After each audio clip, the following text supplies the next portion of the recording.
हाँ जी, स्टार्ट किया जाए। चलिए, आज हम इस लेक्चर में वर्क एनर्जी पावर का नेक्स्ट टॉपिक काइनेटिक एनर्जी पढ़ेंगे, जिसको गतिज ऊर्जा भी कहा जाता है।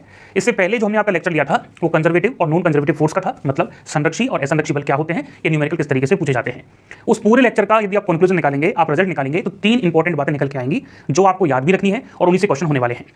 पहली बात यह है कि कंजर्वेटिव फोर्स का मतलब है, संरक्षी बल का मतलब है कि ऐसा बल जिसके द्वारा किया गया कार्य रास्ते पे डिपेंड ना करे, इनिशियल मतलब प्रारंभिक और फाइनल मतलब अंतिम बिंदु पर निर्भर करे। ठीक है, इसी का ही एक एडवांस बताया था कि इनिशियल पॉइंट और फाइनल पॉइंट एक ही जगह हो, मतलब पाथ कैसा हो, क्लोज हो। यदि राउंड ट्रिप हो तो वहां क्या होगा, टोटल वर्क डन 0 आएगा।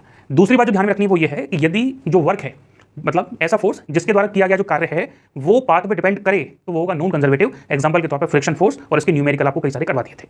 तीसरी जो इंपॉर्टेंट कॉन्सेप्ट है जिसका क्वेश्चन पूछा जाता है कि हम कैसे चेक करेंगे कि हमारा जो फोर्स है वो कंजर्वेटिव है या नहीं है, संरक्षी बल वो है या नहीं है। तो तरीका बताया था कि उस फोर्स का डेल के साथ क्रॉस प्रोडक्ट कर दीजिए या उसका कर्ल निकाल दीजिए, तो आंसर कितना आ जाएगा। यदि 0 आ रहा है तो वो कंजर्वेटिव है, और 0 नहीं आ रहा है तो वो नॉन कंजर्वेटिव होगा। एक ट्रिक भी बताई थी कि यदि दिए गए फोर्स में एफ एक्स के अंदर केवल एक्स का ही वेरिएबल है, केवल एक्स के ही चर हैं, एफ वाई में केवल वाई के ही चर हैं, एफ जेड में केवल जेड के ही चर हैं, तो आपको कैलकुलेशन करने की जरूरत ही नहीं है, सीधे तौर पे वो क्या हो जाएगा, कंजर्वेटिव फोर्स। मतलब यदि आपके पास एफ गिवन है और आपको एफ दे रखा है एक्स स्क्वायर आई कैप प्लस 2y क्यू जे कैप प्लस 3z के कैप, तो इसको कंजर्वेटिव है या नहीं है चेक करने की जरूरत ही नहीं है, ये कंजर्वेटिव ही है। क्यों?